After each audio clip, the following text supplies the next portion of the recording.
En diciembre de 1980, en el salón privado de un hotel de Madrid, se celebró una reunión que jamás debió existir. Alrededor de una mesa del hotel Eurobuilding, los hombres más poderosos de la Unión de Centro Democrático discutían abiertamente la destitución de su líder. El presidente del gobierno, Adolfo Suárez, no fue invitado, ni siquiera fue informado. Mientras él trabajaba en el Palacio de la Moncloa, creyendo que gobernaba España, sus propios ministros, sus propios compañeros de partido, los hombres a quienes él mismo había elevado al poder, decidían su futuro político sin él. Las actas de esa reunión nunca se hicieron públicas. Los asistentes guardaron silencio durante años. Pero los camareros del hotel recuerdan algo. Cuando los políticos salieron, ninguno miraba a los demás a los ojos. ¿Qué se dijo en esa habitación? ¿Quién propuso primero el nombre del sucesor? Y sobre todo, ¿cómo llegó España al punto en que el hombre que había construido la democracia debía ser eliminado por quienes más se beneficiaban de ella? La historia que vamos a contar no es la de un golpe de Estado, es algo más insidioso. Es la historia de una traición lenta, metódica, ejecutada con la precisión de un bisturí. No hubo tanques en las calles, no hubo disparos, solo reuniones secretas, filtraciones calculadas a periodistas, ausencias estratégicas en votaciones parlamentarias, silencios que hablaban más que cualquier acusación. Durante meses, los varones de la UCD construyeron una narrativa. Suárez estaba agotado, Suárez había perdido el control, Suárez era un obstáculo para la estabilidad. Y lo hicieron tan bien que cuando finalmente cayó, nadie lo defendió, ni siquiera aquellos que le debían todo. Enero de 1981 comenzó como un mes cualquiera. Suárez despertaba cada mañana en la Moncloa, revisaba los informes de sus ministros, atendía llamadas, firmaba decretos, pero algo había cambiado. Los pasillos del poder, que antes resonaban con conversaciones y risas, ahora estaban extrañamente silenciosos. Sus colaboradores más cercanos evitaban su mirada. Las reuniones del comité ejecutivo de la UCD, que antes duraban horas en debates apasionados, ahora terminaban en minutos, con respuestas monosilábicas y excusas apresuradas. Suárez no era ingenuo. Sabía que algo se estaba gestando, pero incluso él, el hombre que había desmantelado el franquismo desde dentro, el estratega que había legalizado el Partido Comunista contra la voluntad del ejército, el político que había ganado 2 elecciones consecutivas, no podía imaginar la magnitud de lo que estaba por venir, porque lo que se preparaba no era una simple crisis política, era su aniquilación. El 13 de enero de 1981, Suárez recibió una información que lo dejó paralizado. El rey Juan Carlos I, el hombre que lo había nombrado presidente en 1976, apostando por él contra toda la clase política establecida, había mantenido reuniones con líderes de la oposición y con altos mandos militares. Sin informarle, sin consultarle, Suárez leyó el informe 1, 2, 3 veces. Las palabras no cambiaban. El rey, su último aliado, el único poder que podía protegerlo de sus enemigos internos, estaba explorando alternativas. No había pedido su dimisión. No había pronunciado una sola palabra de deslealtad. Pero el mensaje era claro. La Casa Real ya no apostaba por Adolfo Suárez. Y en la España de 1981, eso era una sentencia de muerte política. ¿Qué sintió Suárez en ese momento? ¿Rabia? ¿Traición? ¿O simplemente el cansancio de quien ha luchado demasiado tiempo contra demasiados frentes? Los testigos que lo vieron ese día hablan de un hombre transformado, como si algo se hubiera roto por dentro. El 19 de enero, Suárez convocó una reunión del comité ejecutivo de la UCD. Era su última oportunidad de recuperar el control, de enfrentar a los traidores, de exigir lealtad. Llegó puntual, como siempre. Se sentó en la cabecera de la mesa, como siempre. Pero cuando levantó la vista, lo que vio no fue un partido político, fue un tribunal. Landelino Lavilla, el presidente del Congreso, el hombre que había sido su ministro de Justicia, lo miraba con una frialdad que helaba la sangre. Miguel Herrero de Miñón, el brillante jurista que había redactado partes fundamentales de la Constitución, revisaba papeles sin levantar la vista. Francisco Fernández Ordóñez, el ministro de Hacienda, consultaba su reloj cada pocos minutos, como si tuviera algo más importante que hacer. Suárez habló durante 20 minutos. Expuso la situación del país, los desafíos económicos, la amenaza terrorista, la necesidad de unidad. Nadie lo interrumpió. Nadie hizo preguntas. Cuando terminó, el silencio fue absoluto.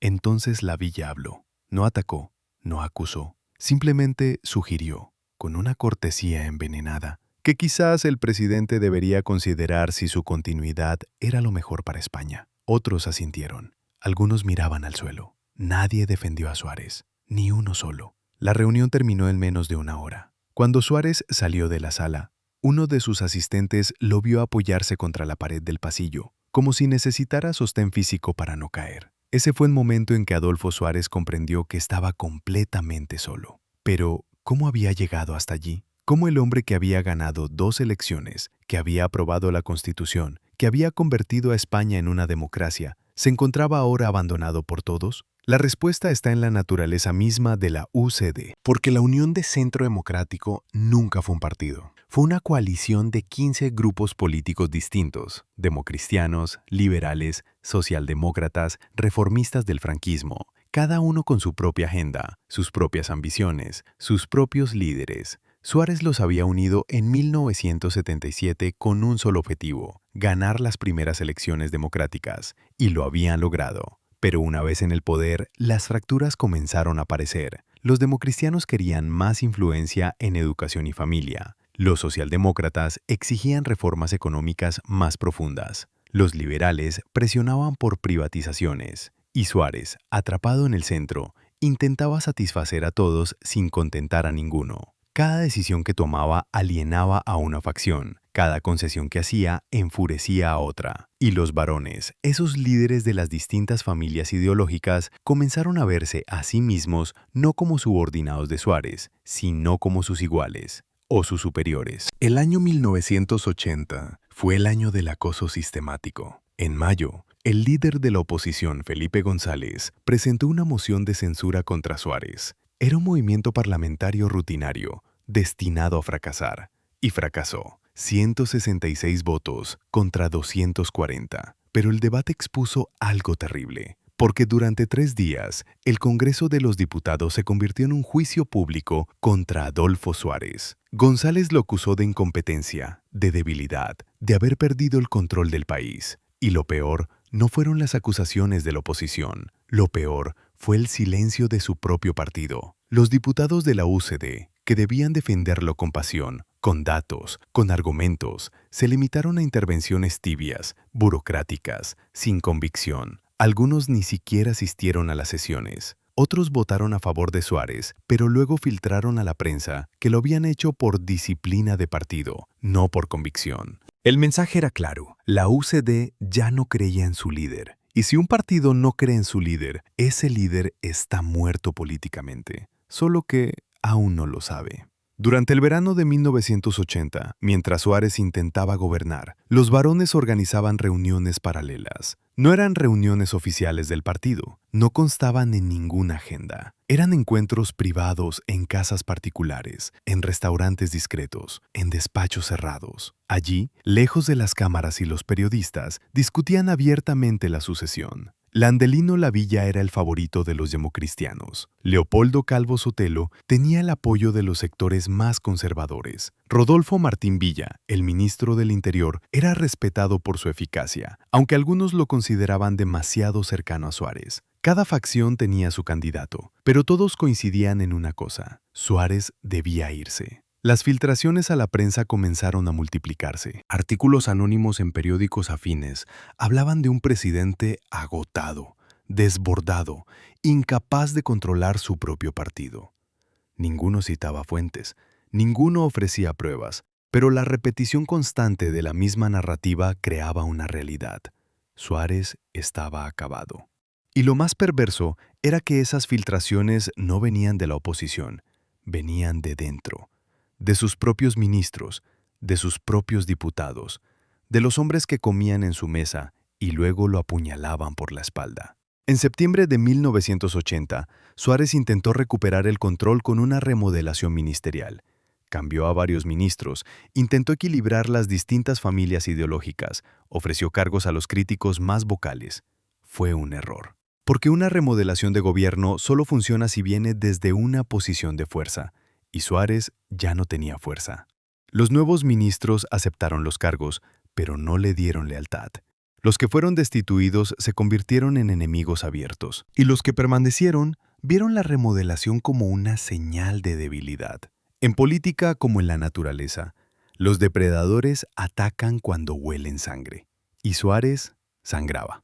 En octubre, Landelino Lavilla, el presidente del Congreso, comenzó a ser mencionado abiertamente en la prensa como alternativa natural a Suárez. Lavilla no desmintió los rumores, no salió a defender a su presidente, simplemente guardó silencio. Un silencio que hablaba más que cualquier declaración. Porque en política, el silencio es complicidad, y Lavilla era cómplice de la conspiración que se tejía contra Suárez. Noviembre de 1980 marcó el punto de quiebre físico y psicológico. Suárez sufrió una crisis de salud que sus médicos diagnosticaron como agotamiento extremo. Durante semanas se retiró de la actividad pública. Los partes médicos hablaban de descanso necesario y recuperación programada. Pero quienes lo vieron en privado cuentan otra historia. Hablan de un hombre que había perdido peso, que dormía apenas 2 o 3 horas por noche, que sufría ataques de ansiedad. Carmen Díez de Rivera, su jefa de gabinete y una de las pocas personas que le permanecieron leales hasta el final, recuerda haberlo encontrado una noche en su despacho de la Moncloa, sentado en la oscuridad, mirando por la ventana. No estaba trabajando, no estaba leyendo, simplemente miraba la noche. Cuando ella encendió la luz, Suárez le dijo algo que nunca olvidaría: ya no sé en quién puedo confiar. No era una pregunta, era una constatación. El hombre que había construido la democracia española, que había negociado con comunistas y franquistas, que había desafiado al ejército y a la iglesia, estaba completamente solo, rodeado de colaboradores, ministros, diputados, asesores, y completamente solo. ¿Podía Suárez haber resistido? ¿Podía haber luchado, expulsado a los traidores, purgar el partido, convocar elecciones anticipadas? Técnicamente, sí. Legalmente tenía el poder, pero políticamente estaba paralizado, porque expulsar a los varones significaba destruir la UCD, y destruir la UCD significaba entregar el poder al PS, o arriesgarse a elecciones en medio de una crisis económica y con la amenaza terrorista de ETA en su punto más alto. Suárez estaba atrapado en una trampa perfecta. Si actuaba, destruía el sistema que había construido. Si no actuaba, el sistema lo destruía a él, y los varones lo sabían. Por eso no necesitaban apresurarse, por eso podían permitirse el lujo de la paciencia, porque sabían que Suárez no tenía salida, solo era cuestión de tiempo. Y el tiempo, en política, siempre juega a favor de los depredadores. El mes de diciembre trajo la confirmación definitiva de que la conspiración ya no era secreta. La reunión del Hotel Eurobuilding no fue un encuentro clandestino de madrugada, fue una reunión abierta, casi desafiante. Los varones de la UCD se citaron en un hotel céntrico de Madrid, a plena luz del día, sabiendo que los periodistas se enterarían, y se enteraron. Al día siguiente, los periódicos publicaron la noticia. Los varones de la UCD se reúnen sin Suárez para discutir el futuro del partido. No era una filtración, era un anuncio público. Un mensaje directo al presidente: ya no te necesitamos, ya no te tememos, ya no te respetamos. Suárez leyó los periódicos esa mañana en la Moncloa. No hizo declaraciones, no convocó a los varones para exigir explicaciones, simplemente guardó silencio, porque ya sabía que cualquier cosa que dijera sería interpretada como debilidad. El silencio era su única dignidad, y quizás, en el fondo, ya había tomado una decisión. Quizás ya sabía que su tiempo había terminado, que la democracia que había construido ya no lo necesitaba, o peor, que nunca lo había necesitado realmente, que él había sido solo un instrumento, útil en su momento, desechable después. Los primeros días de enero de 1981 fueron de una tensión insoportable. Suárez convocó el comité ejecutivo de la UCD para la primera semana del mes. Varios miembros no acudieron, otros llegaron tarde, deliberadamente. Cuando finalmente se reunieron, el ambiente era glacial. Nadie hablaba de política, nadie discutía estrategias, solo intercambiaban formalidades, como extraños en un ascensor. Suárez intentó dirigir la reunión, pero sus palabras caían en el vacío. Proponía iniciativas y nadie respondía. Hacía preguntas y recibía monosílabos. Era como hablar con fantasmas. Y quizás eso era exactamente lo que eran. Fantasmas de un partido que ya había muerto, aunque aún no lo supiera. Porque la UCD, esa coalición imposible que Suárez había mantenido unida con pura voluntad política, ya se había desintegrado. Solo faltaba el anuncio oficial, solo faltaba el certificado de defunción. Y ese certificado llevaría la firma de Adolfo Suárez. El 13 de enero, cuando Suárez recibió la información sobre las reuniones del rey con líderes de la oposición y militares, algo se rompió definitivamente. No fue solo la confirmación de que había perdido el apoyo de la corona, fue la comprensión de que estaba completamente rodeado. Los varones de su partido lo traicionaban. El rey exploraba alternativas. Los militares conspiraban abiertamente. La prensa lo crucificaba. Y el pueblo, ese pueblo que lo había votado 2 veces, permanecía en silencio. Porque el pueblo español de 1981 estaba cansado. Cansado de la crisis económica, cansado del terrorismo, cansado de la inestabilidad política. Y Suárez, que había sido el símbolo de la esperanza en 1977, ahora era el símbolo del agotamiento. No importaba que hubiera construido la democracia, no importaba que hubiera arriesgado su vida legalizando el Partido Comunista, no importaba que hubiera negociado la Constitución. En política, la gratitud tiene fecha de caducidad, y la de Suárez había expirado. La reunión del 19 de enero fue el golpe final, cuando Suárez salió de esa sala, después de escuchar el silencio sepulcral de sus propios compañeros, después de ver cómo la villa sugería con elegancia envenenada que debía dimitir, después de comprobar que ni uno solo de los presentes lo defendía, supo que había terminado. No había vuelta atrás. No había maniobra política posible. No había discurso que pudiera cambiar la situación. Estaba acabado. Y lo peor no era la derrota. Lo peor era la soledad. Porque Suárez había pasado toda su vida política rodeado de gente. Reuniones, negociaciones, debates, acuerdos. Siempre había alguien con quien hablar, con quien negociar, con quien pactar. Pero ahora no había nadie. Solo el vacío, solo el silencio. Solo la certeza de que los hombres a quienes había elevado al poder, a quienes había dado ministerios y escaños y influencia, lo habían abandonado en el momento en que más los necesitaba. ¿Cómo se vive con esa traición? ¿Cómo se duerme por la noche sabiendo que todo lo que construiste fue usado para destruirte? Los días siguientes fueron de una actividad febril en la sombra. Suárez no hizo declaraciones públicas, no convocó ruedas de prensa, no intentó defenderse. Simplemente trabajaba en silencio en su despacho de la Moncloa, preparando algo que nadie esperaba. Porque Adolfo Suárez había tomado una decisión, y era una decisión que tomaría solo, sin consultar a nadie, sin pedir consejo, sin buscar aprobación, porque ya no confiaba en nadie. Solo su jefe de gabinete, Alberto Asa, y su ministro de la presidencia,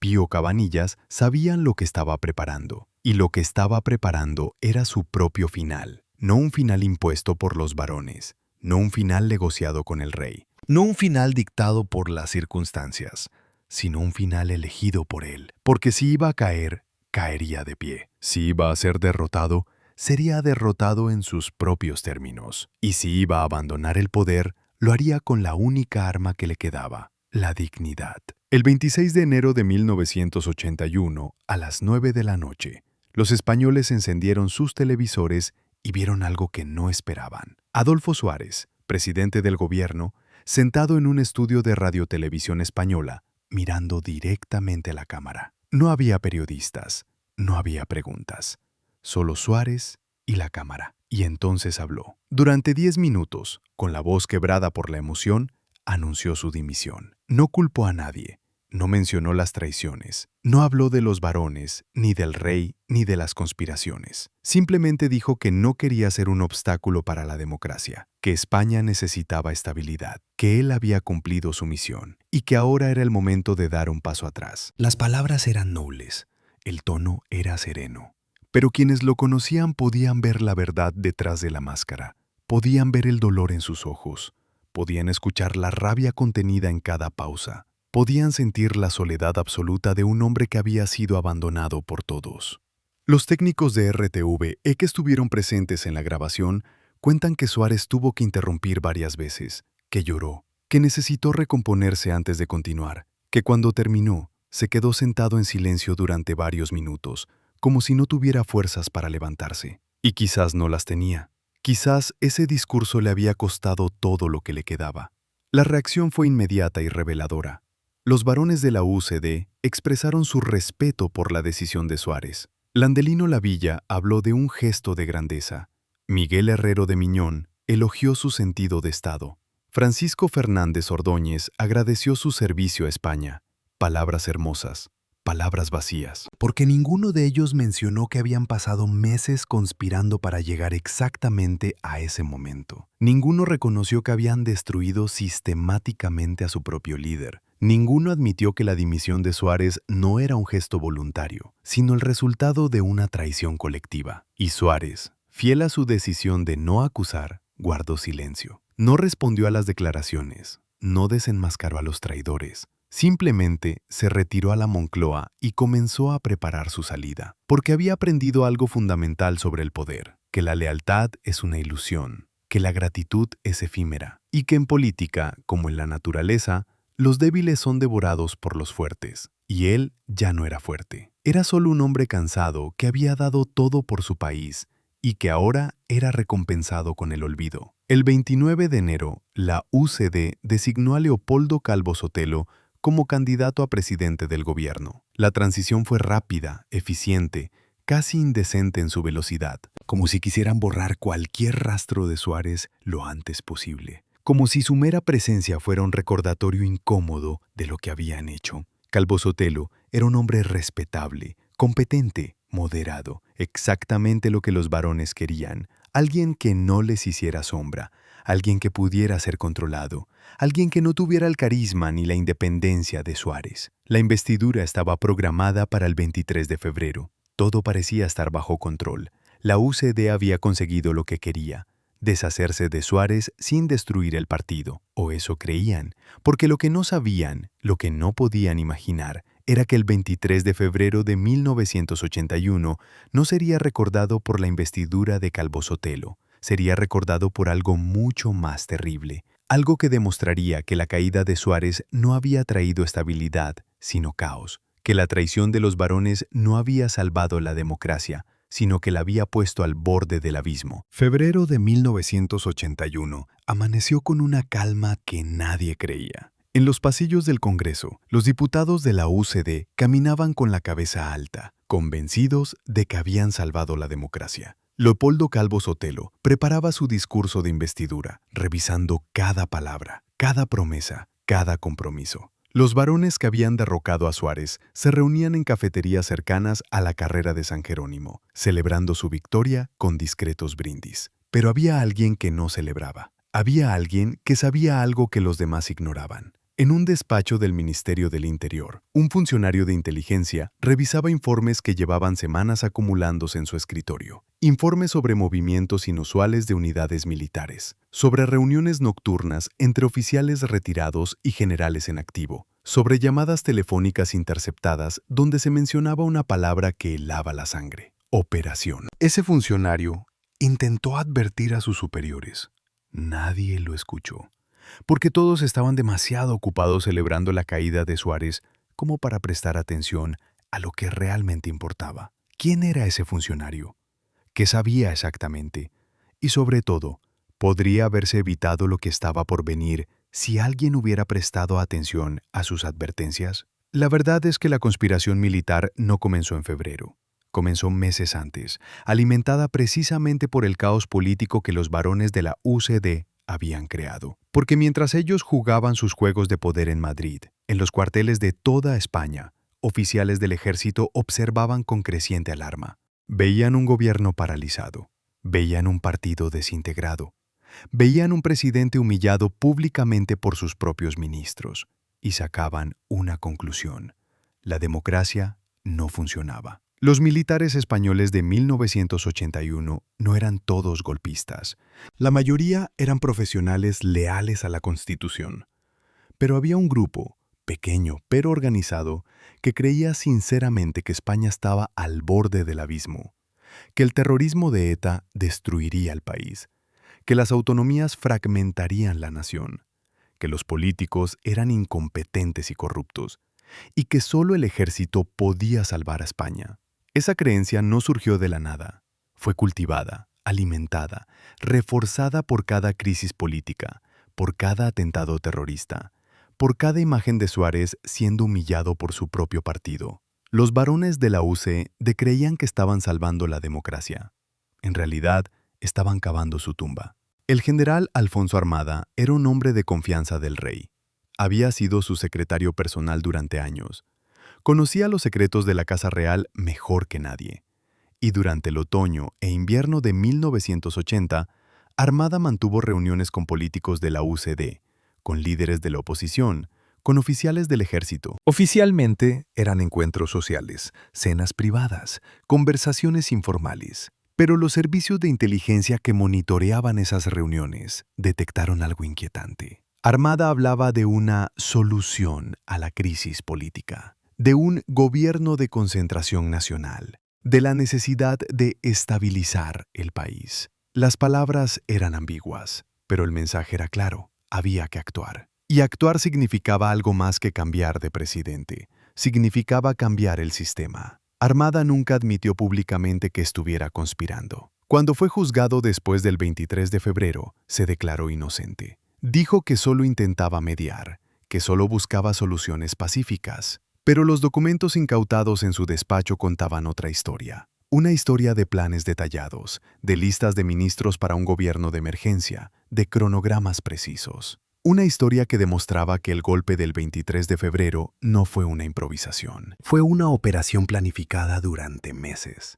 Y los varones de la UCD, ocupados destruyendo a Suárez, nunca lo vieron venir. Pero había algo más. Algo que los historiadores tardarían años en descubrir. Porque entre los papeles de Armada había una lista. Una lista de 15 nombres. Políticos, empresarios, periodistas. Personas que, según las anotaciones del general, comprenden la necesidad de una intervención. Algunos de esos nombres eran predecibles. Militares retirados, nostálgicos del franquismo, ultraconservadores. Pero otros nombres eran sorprendentes. Eran personas respetables, demócratas de toda la vida, gente que había apoyado la transición. ¿Qué hacían en esa lista? ¿Sabían que estaban allí? ¿Habían dado su consentimiento? ¿O simplemente Armada los había incluido porque creía que, llegado el momento, apoyarían el golpe? La mayoría de esas personas negaron cualquier implicación cuando la lista se hizo pública años después. Dijeron que nunca habían hablado con Armada de nada parecido, que sus nombres habían sido usados sin su permiso. Quizás decían la verdad, o quizás mentían, porque en febrero de 1981, cuando todo se derrumbó, cuando los tanques salieron a las calles y los guardias civiles irrumpieron en el Congreso, algunos de esos nombres guardaron un silencio muy revelador. No condenaron el golpe inmediatamente, no salieron a defender la democracia, esperaron, observaron, calcularon, como si quisieran ver si la operación tenía éxito antes de decidir de qué lado estaban. Mientras tanto, Adolfo Suárez vivía sus últimos días como presidente en una soledad casi monástica. Se levantaba temprano, trabajaba en su despacho, firmaba los últimos decretos, despedía a colaboradores. No había amargura visible en su rostro, no había reproches, pero quienes lo conocían bien podían ver el cambio. Suárez había envejecido 10 años en 2 meses. Su pelo, siempre perfectamente peinado, ahora mostraba canas que antes no estaban. Sus ojos, que habían brillado con la pasión del político nato, ahora estaban apagados, como si algo se hubiera extinguido por dentro. Carmen Díez de Rivera recuerda una conversación que tuvieron pocos días antes de que dejara la Moncloa. Estaban revisando documentos cuando Suárez, sin levantar la vista, le preguntó: ¿crees que hice lo correcto? Ella no supo qué responder, porque ¿qué es lo correcto cuando todas las opciones son malas? ¿Dimitir para evitar más daño? ¿O resistir aunque eso signifique destruir el partido y arriesgar la estabilidad? Suárez no esperó respuesta. Simplemente siguió firmando papeles, como si la pregunta hubiera sido retórica. Pero Carmen sabía que no lo era. Era la pregunta que lo atormentaría el resto de su vida. El 18 de febrero, una semana antes del golpe, Suárez recibió una visita inesperada en la Moncloa. Era tarde, pasadas las 10 de la noche. El visitante no estaba registrado en ninguna agenda oficial. Los guardias de seguridad recibieron instrucciones de no anotar su nombre. La reunión duró menos de 30 minutos. Cuando el visitante salió, Suárez permaneció en su despacho hasta pasada la medianoche, sentado en la oscuridad, sin trabajar, sin leer, simplemente mirando al vacío. Al día siguiente, convocó a Alberto Asa, su jefe de gabinete, y le dio una instrucción extraña. Si algo me pasa, si algo sale mal en los próximos días, quiero que sepas que intenté advertirles. Asa le preguntó a qué se refería. Suárez no respondió. Simplemente le entregó un sobre cerrado y le dijo, ábrelo solo si es absolutamente necesario. Asa guardó el sobre en su caja fuerte personal. Nunca tuvo que abrirlo. Pero años después, cuando se lo preguntaron en una entrevista, reconoció que ese sobre existió y que nunca supo qué contenía. Porque después del 23 de febrero, cuando todo había pasado, cuando el golpe había fracasado y los conspiradores estaban en prisión, Suárez le pidió que lo destruyera sin leerlo. Y Asa obedeció. ¿Qué había en ese sobre? ¿Una advertencia sobre el golpe? ¿Nombres de conspiradores? ¿Pruebas de que alguien en el gobierno o en la Casa Real sabía lo que se preparaba? Nunca lo sabremos, porque Suárez se llevó ese secreto a la tumba. El 22 de febrero, el día antes del golpe, Madrid vivió una jornada de normalidad engañosa. Los periódicos publicaban análisis sobre el discurso de investidura que Calvo Sotelo pronunciaría al día siguiente. Los políticos de la UCD se preparaban para votar a favor de su nuevo líder. Los diputados de la oposición afilaban sus críticas. Todo parecía seguir el guión previsto.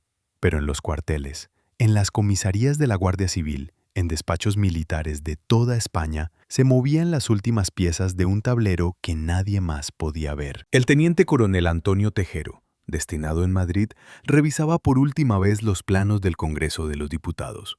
El general Jaime Milans del Bosch, capitán general de Valencia, verificaba que sus tanques estuvieran listos para salir a las calles.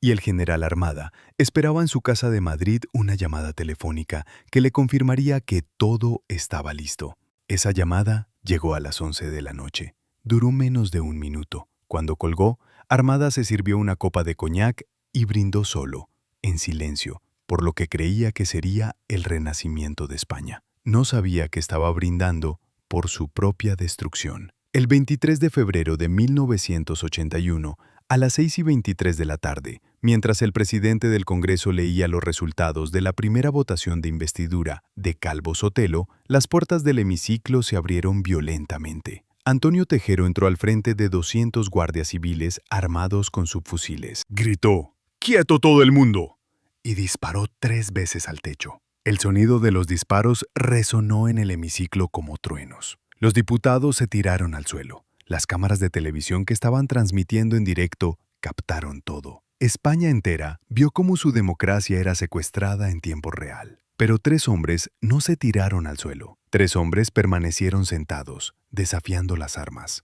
El general Manuel Gutiérrez Mellado, vicepresidente del gobierno, se levantó y caminó hacia Tejero, intentando detenerlo. Los guardias civiles lo empujaron brutalmente, pero él siguió de pie. Santiago Carrillo, líder del Partido Comunista, permaneció en su escaño, inmóvil, mirando a los golpistas con desprecio. Y Adolfo Suárez, el expresidente que había sido traicionado por todos, el hombre que ya no tenía poder ni cargo ni protección, se quedó sentado, erguido, con las manos sobre las rodillas, mirando directamente a las cámaras. Como si quisiera que España entera viera que él no tenía miedo, que podían quitarle todo, pero no su dignidad. Las horas siguientes fueron de terror absoluto. Los diputados permanecieron secuestrados en el Congreso durante 18 horas. Tejero y sus hombres patrullaban el hemiciclo con los subfusiles en alto. En Valencia, el general Milans del Bosch sacó los tanques a las calles y declaró el estado de excepción. En toda España, unidades militares esperaban órdenes para unirse al golpe. Y en el Palacio de la Zarzuela, el rey Juan Carlos trabajaba frenéticamente al teléfono, llamando a capitanes generales de todo el país, ordenándoles que permanecieran leales a la Constitución, amenazando con consecuencias terribles si apoyaban el golpe. porque el plan de los golpistas dependía de una premisa fundamental, que el rey apoyaría la operación. Armada había convencido a Tejero y a Milans del Bosch de que Juan Carlos estaba de acuerdo, de que todo era parte de un plan para salvar la democracia, instalando un gobierno de concentración nacional presidido por el propio Armada. Era mentira. El rey nunca había dado su consentimiento, pero Armada había jugado con la ambigüedad, con las conversaciones privadas, con los silencios que podían interpretarse como aprobación. Y cuando el golpe comenzó, cuando ya no había vuelta atrás, los conspiradores descubrieron que habían sido engañados, que el rey no los apoyaría, que estaban solos. A la 1:14 de la madrugada del 24 de febrero, Juan Carlos apareció en televisión vestido con uniforme militar. Su mensaje fue breve y contundente. Ordenaba a todas las Fuerzas Armadas que respetaran la Constitución y que depusieran cualquier acción contra el orden democrático. Fue el momento decisivo, porque los militares que aún dudaban, que esperaban ver de qué lado se inclinaba el rey, ahora tenían su respuesta. Y uno por uno, los capitanes generales de toda España llamaron a la zarzuela para confirmar su lealtad. Milans del Bosch, aislado en Valencia, comprendió que el golpe había fracasado. Ordenó a sus tanques que regresaran a los cuarteles, y en el Congreso, cuando Tejero recibió la noticia de que nadie más se uniría a la operación, de que estaba completamente solo, supo que todo había terminado. A las 12:11 del mediodía del 24 de febrero, después de 18 horas de secuestro, Tejero y sus hombres se rindieron. Los diputados fueron liberados. La democracia española había sobrevivido por los pelos, pero el precio de esa supervivencia sería altísimo, porque el 23 de febrero cambió todo. Demostró que la democracia española era frágil, que estaba a merced de militares nostálgicos y políticos incompetentes. Demostró que la transición no había sido la transición pacífica y consensuada que todos celebraban, sino un proceso lleno de tensiones, conspiraciones y violencia apenas contenida. Y demostró algo más, que los varones de la UCD, al destruir a Suárez, habían creado el caos que hizo posible el golpe. Porque si Suárez hubiera seguido en el poder, si hubiera tenido el apoyo de su partido, si no hubiera sido humillado públicamente durante meses, quizás los militares no habrían visto una oportunidad. Quizás habrían pensado que el gobierno era demasiado fuerte para ser derrocado. Pero vieron debilidad, vieron división, vieron un partido desintegrado y un presidente dimisionario, y pensaron que podían actuar. Los varones de la UCD nunca admitieron su responsabilidad. Nunca reconocieron que su traición a Suárez había contribuido al golpe. Siguieron culpando a Suárez de todo, de la crisis económica, de la inestabilidad política, del terrorismo. Pero la historia tiene memoria, y la historia recuerda quién traicionó a quién. Adolfo Suárez vivió el golpe desde dentro del hemiciclo. Ya no era presidente, ya no tenía poder. Pero cuando vio las imágenes de Tejero entrando en el Congreso, cuando vio a los diputados tirándose al suelo, cuando vio la democracia que él había construido siendo secuestrada, algo se rompió en su interior. Tras la liberación, llamó por teléfono a varios de los varones que lo habían traicionado. Quería saber si estaban bien, si estaban a salvo, porque a pesar de todo, a pesar de la traición, a pesar del dolor, seguía preocupándose por ellos. Algunos no respondieron sus llamadas. Otros le agradecieron fríamente y colgaron rápido. Solo uno, Rodolfo Martín Villa, habló con él durante varios minutos. Y según el testimonio de Martín Villa, años después, Suárez le dijo algo que nunca olvidaría. Esto es lo que pasa cuando destruyes a tu propio líder. Esto es lo que pasa cuando priorizas la ambición sobre la lealtad.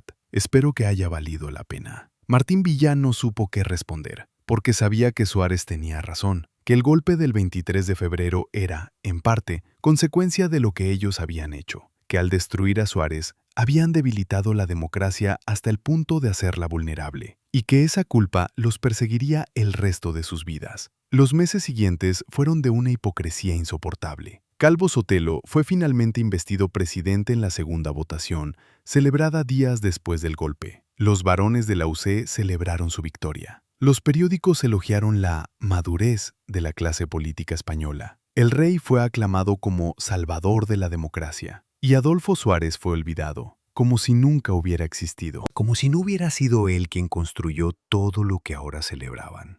En febrero de 1982, un año después del golpe, Suárez abandonó la UCD y fundó su propio partido, el Centro Democrático y Social. Fue un acto de dignidad y de venganza. Dignidad porque se negaba a permanecer en un partido que lo había traicionado. Venganza porque sabía que su salida aceleraría la desintegración de la UCD. Y así fue. En las elecciones de octubre de 1982, la UCD pasó de 168 escaños a 11. 11 fue una de las derrotas más humillantes en la historia electoral europea. El partido que había ganado 2 elecciones consecutivas, que había gobernado España durante la transición, desapareció en menos de 2 años. Los varones que habían destruido a Suárez para salvar el partido terminaron destruyendo el partido. La ironía era perfecta y dolorosa. Pero Suárez no celebró, porque él tampoco ganó. Su nuevo partido, el CDS, obtuvo solo 2 escaños en 1982. La venganza había sido dulce, pero el precio había sido alto. Suárez nunca volvería a tener poder real, nunca volvería a ser presidente, nunca volvería a ser el hombre que había sido. Pasó los años siguientes en una semioscuridad política, intentando reconstruir su carrera, intentando demostrar que aún era relevante. Pero España había pasado página. El PSOE de Felipe González gobernaba con mayoría absoluta. La UCD era historia. Y Suárez era un recuerdo incómodo de una época que todos querían olvidar. ¿Podemos juzgar a los varones de la UCD? ¿Podemos condenarlos por lo que hicieron? Algunos dirían que sí, que traicionaron a su líder por ambición personal, que destruyeron un partido por luchas internas, que debilitaron la democracia en su momento más vulnerable. Pero otros dirían que no, que Suárez estaba realmente agotado, que su liderazgo se había vuelto errático, que su permanencia en el poder habría causado más daño que su salida, que hicieron lo que creían correcto, aunque fuera doloroso. Quizás ambas versiones sean ciertas, quizás la política sea siempre así, un juego de grises donde no hay héroes ni villanos, solo personas tomando decisiones imposibles con información incompleta. Pero hay algo que no admite grises. Hay algo que es blanco o negro, sin matices. Y es esto: cuando un hombre construye algo con sus propias manos, cuando arriesga su vida y su carrera por una causa, cuando da todo lo que tiene por su país, merece algo más que traición, merece lealtad, o al menos honestidad. Los varones de la UCD no le dieron ni una cosa ni la otra. Lo apuñalaron por la espalda mientras sonreían a su cara, y luego tuvieron la desfachatez de llamarlo gesto de grandeza cuando finalmente cayó. Eso no es política, eso es cobardía. Miguel Herrero de Miñón, uno de los principales conspiradores contra Suárez, escribió en sus memorias publicadas en 1993 algo extraordinario. Reconoció abiertamente que los críticos de la UCD habían trabajado para desplazar a Suárez, y añadió: fue un error. Destruimos al único hombre que podía mantener unido el partido, y al destruirlo, nos destruimos a nosotros mismos. Es una confesión notable, porque pocos políticos tienen el valor de admitir sus errores, pero incluso esa confesión llega tarde. Llega cuando Suárez ya no puede responder, cuando ya no puede aceptar disculpas ni exigir explicaciones, cuando el Alzheimer ya ha comenzado a borrar su memoria. Es fácil pedir perdón cuando la víctima ya no puede escucharte. Es fácil reconocer errores cuando ya no hay consecuencias. Herrero de Miñón tuvo décadas para decir la verdad.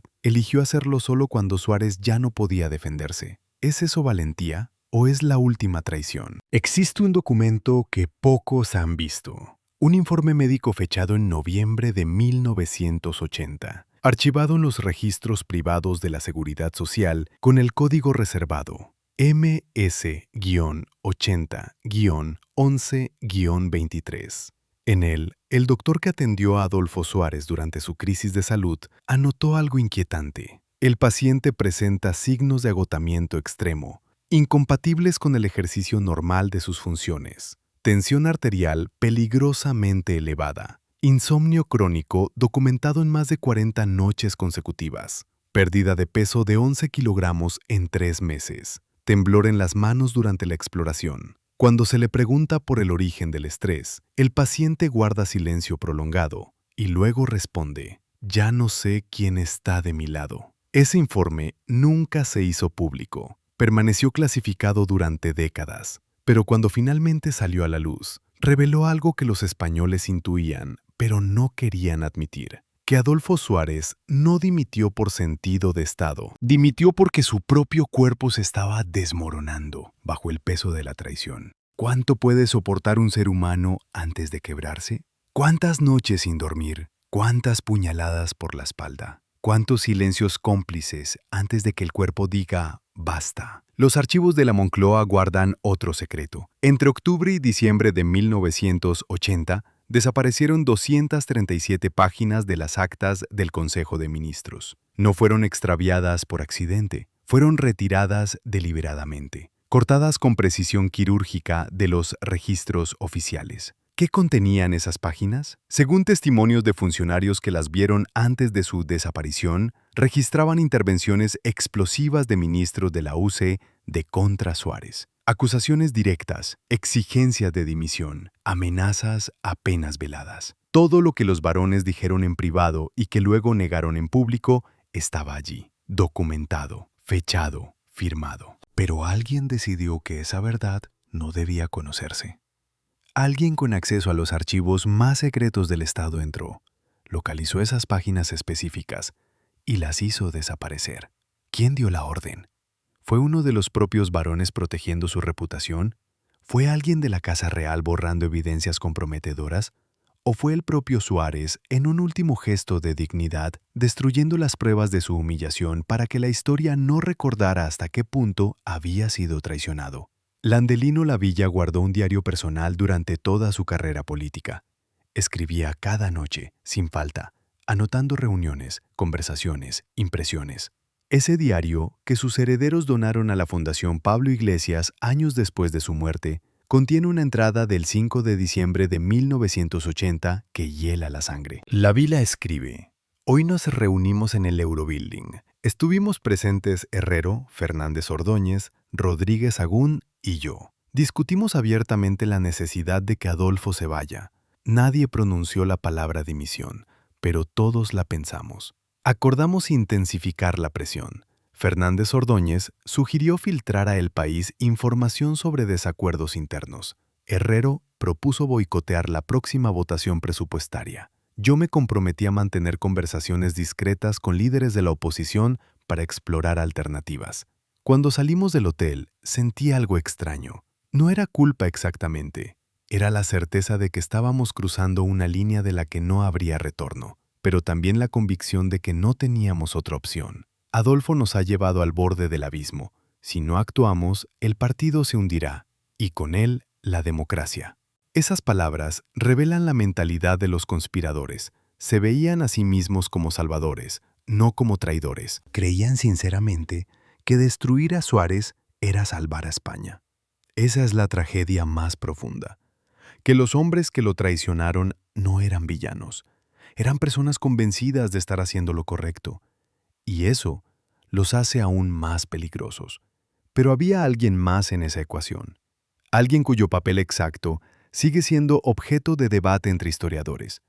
El rey Juan Carlos I mantuvo durante el otoño de 1980 una serie de reuniones que nunca constaron en su agenda oficial. Encuentros en la zarzuela con líderes políticos, con empresarios, con militares. Conversaciones de las que no hay actas, ni grabaciones, ni testigos dispuestos a hablar. Pero los servicios de inteligencia que monitoreaban los movimientos de ciertos generales detectaron un patrón. Varios de ellos visitaron el Palacio de la Zarzuela en las semanas previas a la dimisión de Suárez. Y cuando salían, algunos hacían llamadas telefónicas que fueron interceptadas. En una de ellas, un general cuyo nombre permanece clasificado dijo textualmente: «La casa está preocupada, muy preocupada. La situación no puede continuar así». ¿Qué significa «la casa está preocupada»? ¿Era una referencia al rey o simplemente al entorno de la corona? ¿Expresó Juan Carlos directamente su deseo de que Suárez dimitiera? ¿O simplemente dejó que otros interpretaran su silencio como consentimiento? La diferencia es crucial, porque si el rey pidió explícitamente la dimisión, eso sería una intervención política directa que violaría el espíritu constitucional. Pero si simplemente dejó de apoyar a Suárez, si retiró su protección sin pronunciar una palabra, entonces técnicamente no hizo nada. Y en política, no hacer nada puede ser tan letal como actuar. Cuando Suárez recibió aquel informe sobre las reuniones del rey, su reacción fue reveladora. No montó en cólera, no exigió explicaciones, no llamó a la zarzuela para pedir una audiencia urgente. Simplemente se quedó sentado en su despacho durante horas, mirando el documento, releyéndolo una y otra vez, como si buscara algún error, alguna interpretación alternativa que hiciera menos dolorosa la verdad. Carmen Díez de Rivera entró en el despacho a las 8 de la tarde y lo encontró exactamente en la misma posición en que lo había dejado 5 horas antes. El informe seguía sobre la mesa. Suárez seguía mirándolo. Cuando ella le preguntó si necesitaba algo, él levantó la vista y dijo algo que ella nunca olvidaría. ¿Sabes cuál es la diferencia entre un enemigo y un amigo que te traiciona? Que al enemigo puedes odiarlo, al amigo solo puedes llorarlo. No había lágrimas en sus ojos, pero su voz se quebró al pronunciar la última palabra. Y Carmen comprendió que algo se había roto definitivamente en el interior de Adolfo Suárez, que el hombre que había desafiado al franquismo, que había legalizado el comunismo, que había construido la democracia, había sido derrotado no por sus enemigos, sino por la soledad. Los días siguientes fueron de una actividad frenética en las sombras. Los varones de la UCD aceleraron sus movimientos. Las filtraciones a la prensa se multiplicaron. Cada día aparecía un nuevo artículo anónimo hablando de crisis de liderazgo, agotamiento del presidente, necesidad de renovación. Los periodistas que escribían esos artículos sabían perfectamente de dónde venía la información, pero la publicaban igualmente, porque en el periodismo como en la política hay verdades que son demasiado jugosas para ignorarlas, aunque vengan de fuentes interesadas. Y la verdad de que Suárez estaba acabado era demasiado evidente para negarla. Incluso sus defensores más leales comenzaban a dudar. Incluso quienes le debían todo empezaban a calcular cuánto tiempo les quedaba antes de que el barco se hundiera definitivamente. Y cuando un líder político pierde eso, cuando sus propios aliados empiezan a buscar botes salvavidas, el final es inevitable. No es cuestión de si caerá, es cuestión de cuándo. Y de si caerá con dignidad o será arrastrado por el barro. Existe un testimonio escalofriante de un diputado de la UC de que prefirió permanecer anónimo. Años después del golpe, en una entrevista concedida a un historiador bajo condición de que su nombre no se revelara, contó lo siguiente. La noche del 18 de enero, varios de nosotros nos reunimos en un restaurante cerca del Congreso. Éramos 8 o 9 diputados, todos del ala crítica. Pedimos una sala privada, cenamos, bebimos, hablamos de todo menos de política, hasta que alguien, no recuerdo quién, dijo, tenemos que acabar con esto de una vez. Todos sabíamos a qué se refería, nadie preguntó. Entonces otro dijo, si todos votamos en contra en la próxima moción, cae. Hubo un silencio. Luego alguien más añadió, no hace falta votar en contra, basta con ausentarnos. Con que 15 o 20 no aparezcamos, pierde la votación. Más silencio. Y entonces uno de los presentes, un diputado veterano que había estado con Suárez desde el principio, dijo algo que me persigue hasta hoy. Estamos hablando de destruir al hombre que nos dio todo. ¿Somos conscientes de eso? Nadie respondió. Pagamos la cuenta y nos fuimos, pero todos sabíamos que la decisión estaba tomada, que Suárez estaba sentenciado y que nosotros éramos los verdugos. El 19 de enero, la reunión del Comité Ejecutivo de la UCD fue el acto final de una obra que llevaba meses ensayándose. Suárez llegó preparado para luchar. Llevaba un discurso escrito, datos económicos, propuestas de reforma. Pensaba que aún podía convencerlos, que aún podía recuperar su lealtad. Pero cuando entró en la sala y vio sus rostros, comprendió que era inútil. No había hostilidad abierta. Eso habría sido más fácil de combatir. Había algo peor, indiferencia. Lo miraban como se mira a un mueble viejo que hay que retirar, con cierta nostalgia quizás, pero sin ninguna intención de conservarlo. Suárez habló durante 20 minutos. Expuso la situación del país con claridad y precisión. Propuso medidas concretas. Pidió unidad. Y cuando terminó, el silencio fue absoluto. Nadie aplaudió. Nadie hizo preguntas. Nadie mostró el menor signo de apoyo. Entonces Landelino Lavilla, con esa cortesía envenenada que caracteriza a los políticos educados, dijo: «Presidente, todos apreciamos su dedicación, Pero quizás ha llegado el momento de preguntarnos si su continuidad es lo mejor para el partido y para España. No era una pregunta, era una sentencia. Y todos los presentes lo sabían. Lo que sucedió después de esa reunión es objeto de versiones contradictorias. Según algunos testigos, Suárez salió de la sala con paso firme, sin mostrar emoción. Según otros, tuvo que apoyarse en la pared del pasillo, como si las piernas no lo sostuvieran. Según otros más, se encerró en su despacho y no salió durante horas. Quizás todas las versiones sean ciertas. Quizás Suárez pasó por todas esas fases en cuestión de minutos. Porque el shock de la traición no es lineal, es caótico, es contradictorio. Es la sensación de que el suelo desaparece bajo tus pies y no sabes si gritar, llorar o simplemente quedarte paralizado esperando el impacto. Lo que sí está documentado es que esa noche Suárez llamó por teléfono a Alberto Asa, su jefe de gabinete, y le dijo: «Prepara el discurso, ya sé lo que tengo que hacer». Asa le preguntó a qué discurso se refería. Y Suárez respondió: «Al último». No hizo falta explicar más.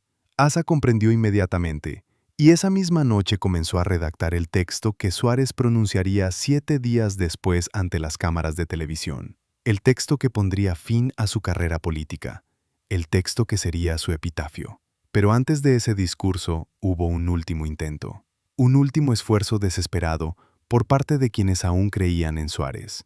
Rodolfo Martín Villa, el ministro del Interior, uno de los pocos varones que no había participado activamente en la conspiración, pidió una reunión privada con el presidente. Se vieron en la Moncloa el 22 de enero, 4 días antes de la dimisión. Martín Villa le suplicó que no renunciara. Le dijo que aún tenía apoyos, que podía luchar, que podía expulsar a los traidores y reconstruir el partido. Suárez lo escuchó en silencio. Y cuando Martín Villa terminó, le respondió con una pregunta. ¿Cuántos diputados me apoyarían si convoco una votación de confianza mañana? Martín Villa no pudo responder, porque ambos sabían la respuesta. Quizás 30, quizás 40, de 168. No era suficiente, ni siquiera era digno. Entonces Suárez dijo algo que Martín Villa recordaría el resto de su vida. No voy a quedarme aquí para ser humillado públicamente en el Congreso. No voy a darles ese placer. Si tengo que caer, caeré en mis propios términos, no en los suyos. Y Martín Villa comprendió que no había nada más que decir, que la decisión estaba tomada. Que Adolfo Suárez había elegido la única salida que le permitía conservar algo de dignidad: dimitir antes de ser expulsado. El 26 de enero de 1981, a las 9 de la noche, Adolfo Suárez apareció en las pantallas de televisión de toda España. Estaba solo en el estudio, sin periodistas, sin preguntas, solo él y la cámara.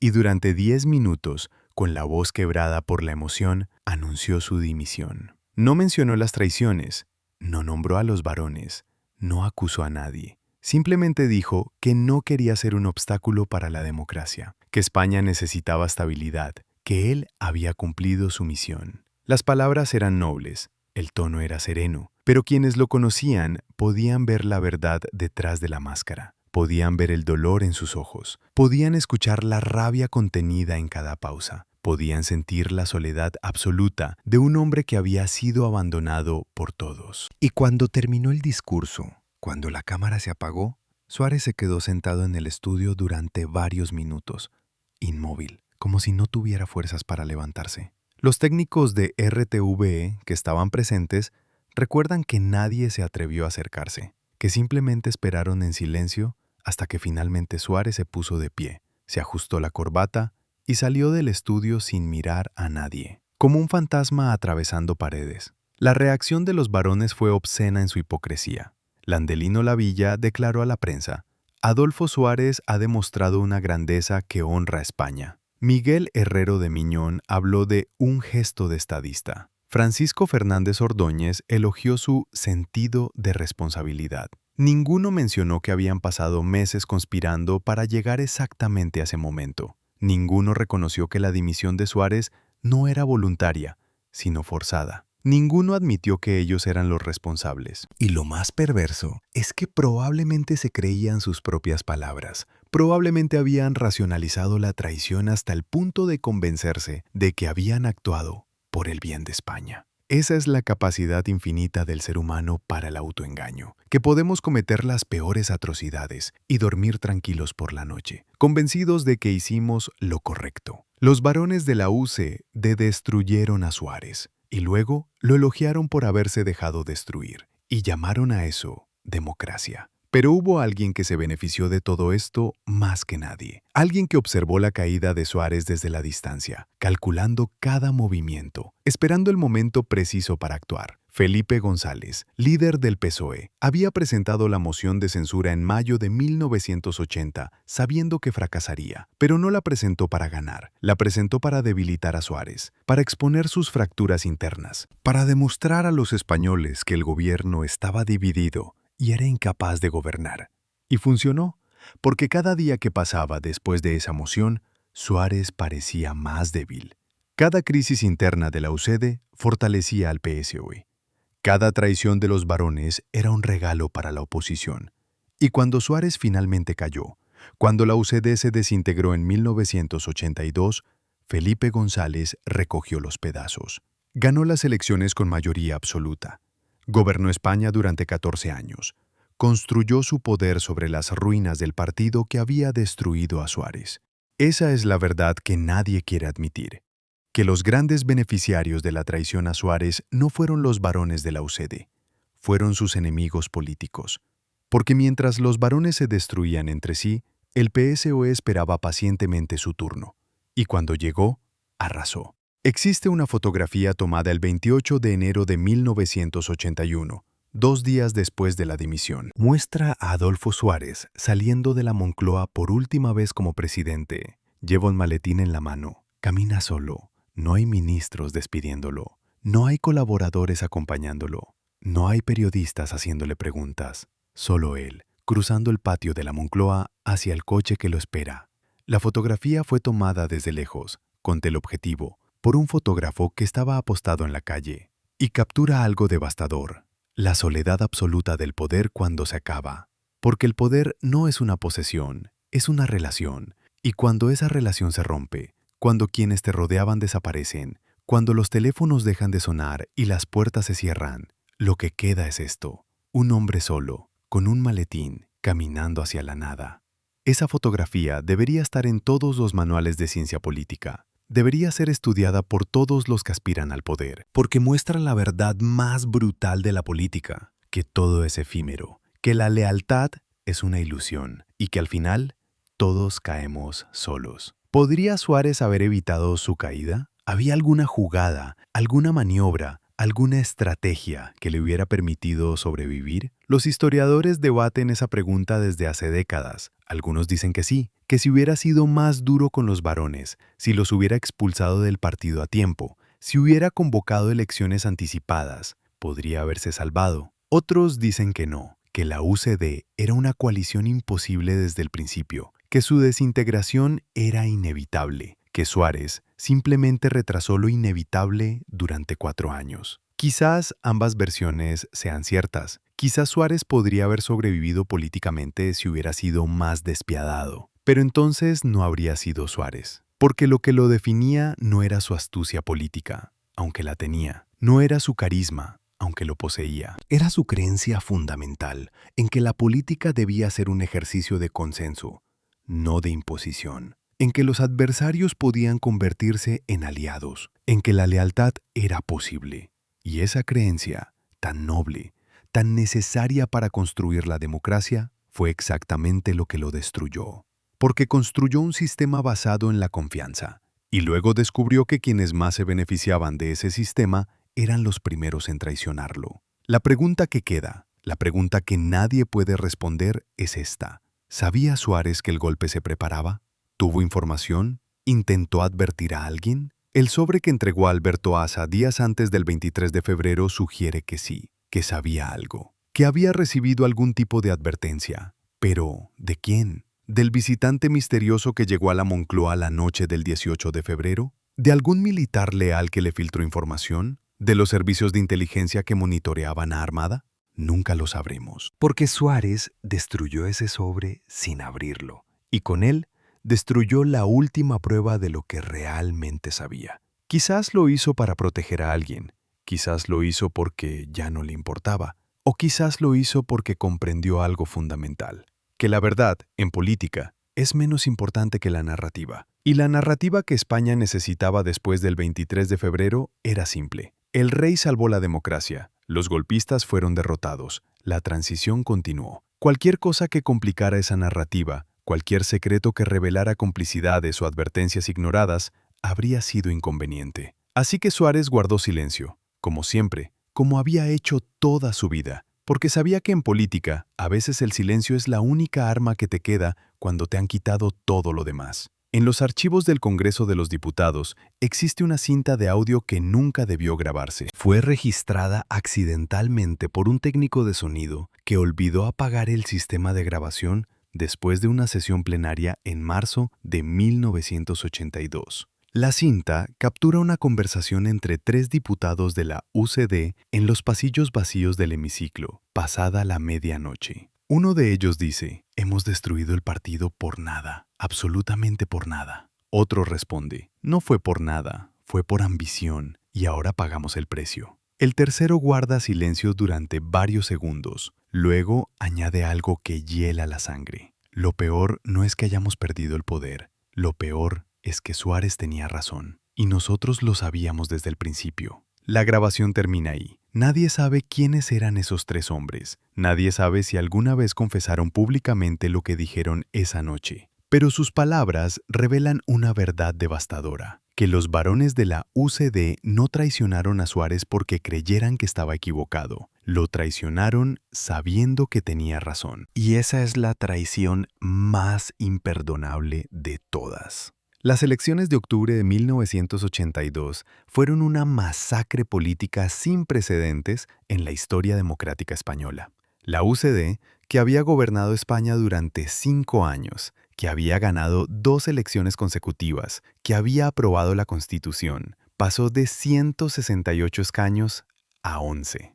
11 diputados de un total de 350. Fue una aniquilación tan completa que los analistas políticos tardaron años en encontrar un precedente comparable en Europa. Landelino Lavilla, que había liderado la campaña electoral de la UCD, obtuvo menos votos que candidatos de partidos regionales minoritarios. Miguel Herrero de Miñón perdió su escaño. Francisco Fernández Ordóñez había abandonado el barco meses antes para unirse al PSOE, salvando así su carrera política a costa de traicionar por segunda vez. Y Adolfo Suárez, que había fundado su propio partido, el Centro Democrático y Social, consiguió solo 2 escaños. 2. El hombre que había construido la democracia española era ahora irrelevante, borrado del mapa político, como si nunca hubiera existido. La noche electoral, cuando los resultados comenzaron a llegar, Suárez estaba en su casa de Madrid rodeado de un puñado de colaboradores leales. No hubo lágrimas, no hubo gritos, solo un silencio sepulcral mientras los números aparecían en la pantalla del televisor. Cuando finalmente apagaron el aparato, uno de los presentes recuerda que Suárez dijo algo que sonó como un epitafio. Ahora ya saben lo que se siente. Pero, ¿qué pasó realmente con los hombres que traicionaron a Suárez? ¿Cuál fue su destino después de destruir al líder que los había llevado al poder? Landelino Lavilla se retiró de la política activa en 1983. Volvió a ejercer como abogado del Estado. Vivió una vida discreta, alejado de los focos, hasta su muerte en 2021. En sus últimas entrevistas, cuando los periodistas le preguntaban por la caída de Suárez, respondía con evasivas. Hablaba de circunstancias complejas, de decisiones difíciles, de errores colectivos. Nunca admitió su responsabilidad directa. Nunca pidió perdón. Miguel Herrero de Miñón tuvo más valor. En sus memorias publicadas en 1993, reconoció abiertamente que los críticos de la UCD habían conspirado contra Suárez. Escribió: «Cometimos un error fatal. Destruimos al único hombre capaz de mantener unido el partido, y al destruirlo, nos destruimos a nosotros mismos». Pero incluso esa confesión llegó tarde. Llegó cuando Suárez ya no podía responder, cuando el Alzheimer ya había comenzado a borrar su memoria, cuando ya no importaba. Francisco Fernández Ordóñez prosperó. Se unió al PSOE. Fue ministro de Asuntos Exteriores durante años. Murió en el cargo en 1992, siendo elogiado como un gran estadista. Nunca habló públicamente de su papel en la caída de Suárez. Nunca reconoció que había traicionado 2 veces, primero a Suárez, luego a la UCD. Simplemente siguió adelante, como si nada hubiera pasado, porque en política la memoria es selectiva y los vencedores escriben la historia. Existe un testimonio de Carmen Díez de Rivera sobre los meses posteriores a la dimisión de Suárez que resulta devastador en su precisión. Cuenta que Suárez cayó en una depresión profunda que duró casi un año, que pasaba días enteros sin salir de casa, que rechazaba invitaciones, evitaba llamadas, se aislaba del mundo, que cuando finalmente decidió fundar el CDS y volver a la política activa, lo hizo no por ambición, sino por dignidad, porque no quería que su última imagen pública fuera la de un hombre derrotado. Quería demostrar que aún era capaz de luchar, que aún tenía algo que ofrecer. Pero España había pasado página. Los votantes que lo habían adorado en 1977 ahora lo veían como un vestigio del pasado. Los jóvenes que votaban por primera vez en 1982 ni siquiera recordaban quién era. Y los que sí lo recordaban preferían olvidar. Porque Suárez representaba una época de incertidumbre, de crisis, de miedo. Y España quería mirar hacia adelante, no hacia atrás. Así que lo olvidaron. Simplemente lo borraron de la memoria colectiva, como si nunca hubiera existido, como si la democracia española hubiera nacido sola, sin padre, sin arquitecto, sin nadie que la construyera con sus propias manos.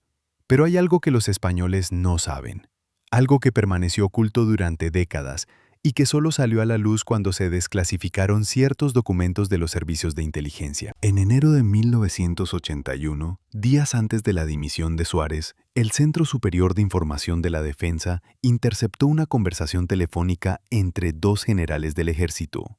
En ella, uno de los generales decía textualmente: «Si Suárez no se va por las buenas, tendremos que sacarlo por las malas, y esta vez no fallaremos». La conversación fue reportada inmediatamente a los superiores, llegó hasta el Ministerio de Defensa, y allí se archivó sin más. Nadie investigó, nadie alertó a Suárez, nadie tomó medidas. Simplemente guardaron el informe en un cajón y esperaron a ver qué pasaba. ¿Por qué? ¿Porque no lo consideraron una amenaza real? ¿O porque secretamente deseaban que la amenaza se cumpliera? Nunca lo sabremos. Pero el hecho es que Suárez gobernó sus últimas semanas como presidente sin saber que había militares conspirando abiertamente para derrocarlo, sin saber que los servicios de inteligencia lo sabían y no hicieron nada, Sin saber que estaba completamente solo, rodeado de enemigos, sin protección, sin aliados, sin nadie que velara por su seguridad. Y cuando finalmente dimitió, cuando se fue por las buenas, como pedían los generales, esos mismos militares celebraron en privado, porque habían conseguido lo que querían sin tener que disparar un solo tiro. El 23 de febrero de 1981, cuando Antonio Tejero irrumpió en el Congreso con sus guardias civiles armados, Adolfo Suárez ya no era presidente, era un diputado más. No tenía poder, no tenía protección especial, no tenía ninguna razón para arriesgar su vida. Podría haberse tirado al suelo, como hicieron 347 de los 350 diputados presentes. Nadie lo habría juzgado, nadie habría esperado otra cosa. Pero Suárez se quedó sentado, erguido, inmóvil, mirando directamente a los golpistas. Y cuando Tejero disparó al techo, cuando las balas silbaron sobre las cabezas de todos, cuando el pánico se apoderó del hemiciclo, Suárez no se movió, ni un milímetro.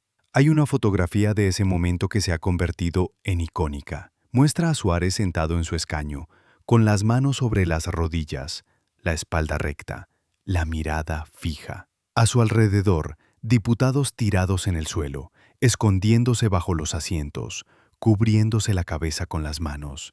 Y él, solo él, permanece sentado, como una estatua, como un reproche viviente a todos los que lo habían traicionado. Porque en ese momento, cuando la democracia española pendía de un hilo, cuando todo lo que había construido estaba a punto de derrumbarse, Suárez demostró algo que ninguno de los varones que lo habían derrocado poseía: coraje. No el coraje de conspirar en la sombra, no el coraje de apuñalar por la espalda, sino el coraje de mirar a la muerte a los ojos, y no parpadear. Existe una teoría, nunca confirmada pero tampoco desmentida, sobre por qué Suárez se quedó sentado durante el golpe. Algunos dicen que fue un acto de valentía espontánea, otros que fue orgullo, otros que simplemente estaba tan agotado, tan roto por dentro, que ya no le importaba vivir o morir. Pero hay una cuarta teoría, más inquietante. Según algunos testigos que estaban cerca de él en el hemiciclo, Suárez no se quedó sentado por valentía. Se quedó sentado porque quería que los golpistas lo vieran. Quería que supieran que él, el hombre al que habían intentado destruir,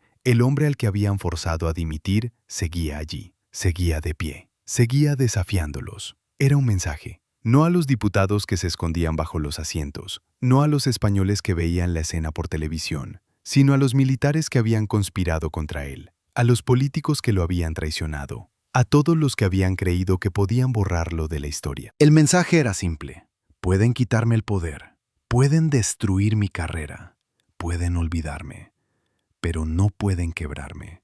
Eso nunca. Y cuando los golpistas finalmente se rindieron, cuando los diputados fueron liberados, cuando todo terminó, Suárez salió del Congreso caminando con la misma dignidad con la que había entrado, sin correr, sin esconderse, sin celebrar, simplemente caminando, como si nada hubiera pasado, como si enfrentar la muerte fuera algo rutinario para alguien que ya había muerto políticamente meses antes. Los años siguientes fueron de un lento y doloroso descenso hacia la irrelevancia. El CDS de Suárez tuvo un breve momento de éxito en las elecciones de 1986, cuando consiguió 19 escaños. Fue suficiente para que algunos hablaran de un posible regreso, de una segunda oportunidad. Pero España ya había elegido. El PSOE de Felipe González gobernaba con mayoría absoluta. El Partido Popular de Manuel Fraga se consolidaba como alternativa conservadora. Y Suárez quedaba atrapado en el centro, sin espacio, sin mensaje, sin futuro. En 1991, dimitió como líder del CDS.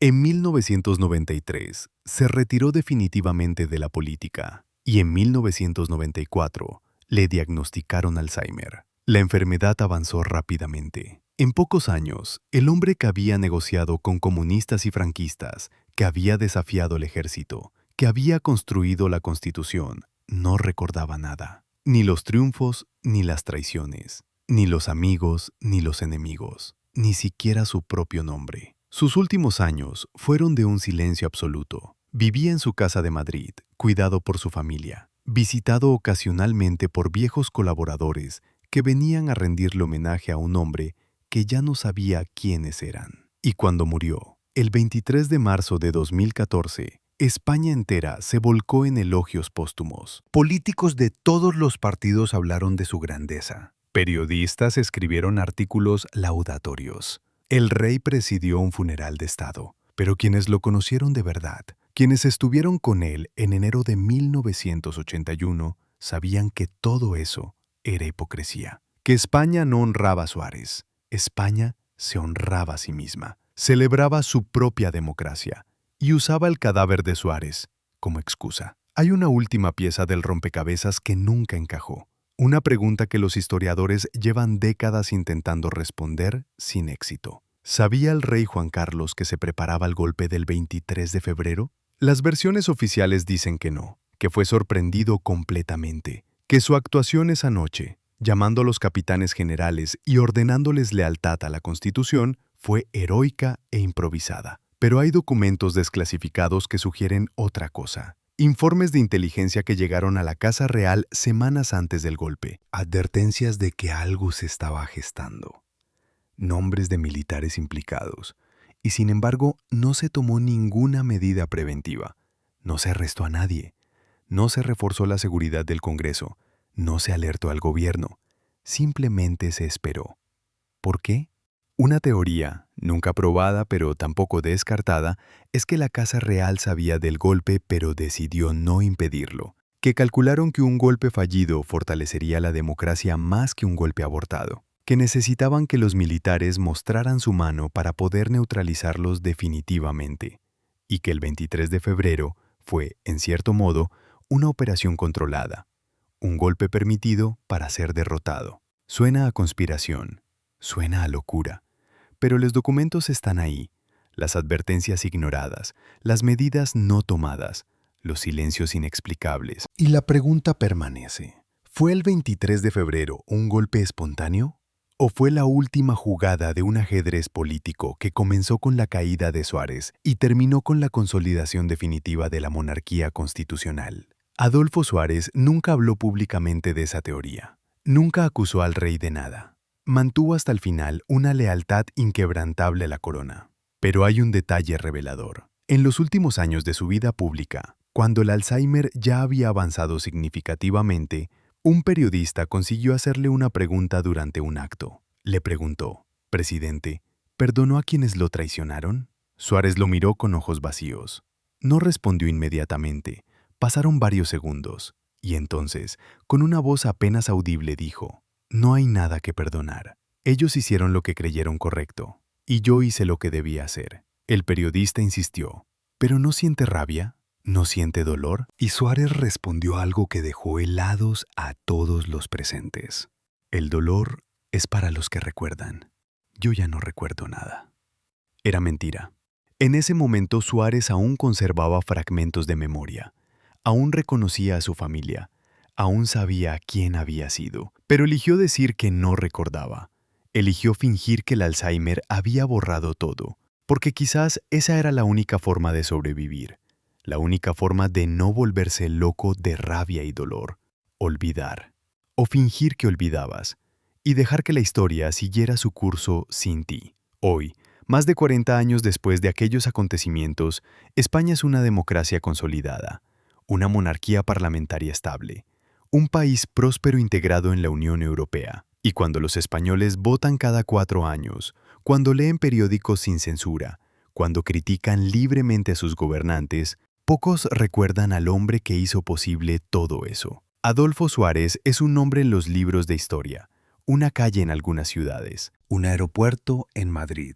Pero no es un héroe nacional, no es un mito fundacional, no es el padre de la patria. Es simplemente un político más que gobernó hace décadas y que fue olvidado. Y quizás eso es lo más trágico de todo, que un hombre pueda dar todo por su país, arriesgar su vida, sacrificar su salud, soportar traiciones y humillaciones, construir con sus propias manos un sistema democrático que perdura hasta hoy, y que ese país simplemente lo olvide. La familia de Suárez guarda en privado documentos que nunca se han hecho públicos, cartas que escribió durante sus últimos años de lucidez, diarios personales, grabaciones de conversaciones privadas. Según quienes han tenido acceso a ese material, Suárez nunca culpó directamente a nadie de su caída, nunca mencionó nombres, nunca acusó. Pero hay una carta, fechada en 1995, dirigida a sus hijos, en la que escribe algo devastador. «He pasado mi vida construyendo puentes, y descubrí demasiado tarde que algunos puentes están diseñados para que otros los crucen mientras tú te quedas atrás. No sé si valió la pena. Solo sé que no podría haberlo hecho de otra manera, porque si hubiera sido más duro, más despiadado, más calculador, quizás habría sobrevivido políticamente, pero entonces no habría sido yo. Y prefiero haber sido yo y haber perdido que haber sido otro y haber ganado». Esas palabras resumen toda la tragedia de Adolfo Suárez, que su mayor virtud fue también su mayor debilidad, que su nobleza lo destruyó, que su creencia en la lealtad lo convirtió en víctima de la deslealtad, y que al final tuvo que elegir entre traicionar sus principios o ser traicionado por quienes no los tenían. Los varones de la UCE de que lo destruyeron murieron todos sin haber pedido perdón públicamente. Landelino Lavilla en 2021. Miguel Herrero de Miñón sigue vivo, anciano, retirado, escribiendo ocasionalmente artículos en prensa donde nunca menciona a Suárez. Francisco Fernández Ordóñez murió en 1992 siendo ministro, elogiado y respetado, sin que nadie le preguntara jamás por su papel en la caída de Suárez. Rodolfo Martín Villa, el único que mantuvo cierta lealtad, vive retirado y ha dado algunas entrevistas donde reconoce que quizás nos equivocamos, pero incluso esa confesión es tibia, insuficiente, tardía. Porque, ¿de qué sirve reconocer un error cuando la víctima ya no puede escucharte? ¿De qué sirve el arrepentimiento cuando no cambia nada? Los varones de la UCD destruyeron a Suárez, destruyeron su partido, y luego siguieron con sus vidas como si nada hubiera pasado. Porque en política, como en la vida, los verdugos siempre duermen mejor que las víctimas. Pero hay algo que ninguno de ellos pudo quitarle a Suárez. Algo que permanece intacto a pesar del olvido, a pesar de las traiciones, a pesar del Alzheimer que borró su memoria. Y es esto. El 23 de febrero de 1981, cuando los guardias civiles irrumpieron en el Congreso, cuando las balas silbaron sobre las cabezas de todos, cuando la democracia española estuvo a punto de morir, 3 hombres permanecieron sentados. El general Gutiérrez Mellado, que intentó detener a los golpistas con sus propias manos. Santiago Carrillo, el comunista que había pasado décadas en el exilio y que no iba a esconderse ahora. Y Adolfo Suárez, el expresidente traicionado, el hombre sin poder, el político olvidado. Esos 3 hombres, con ese simple gesto de quedarse sentados, salvaron la dignidad de España. Demostraron que la democracia no es solo un sistema de votaciones y parlamentos. Es también, y sobre todo, el coraje de no arrodillarse ante las armas. Y de esos 3 hombres, solo uno había sido traicionado por todos. Solo uno no tenía ninguna razón para arriesgar su vida. Solo uno podría haberse escondido sin que nadie lo juzgara. Pero Adolfo Suárez se quedó sentado, porque había aprendido algo que sus traidores nunca entenderían, que la dignidad no se negocia, que el coraje no se compra, y que hay cosas más importantes que el poder, como por ejemplo, poder mirarte al espejo sin sentir vergüenza.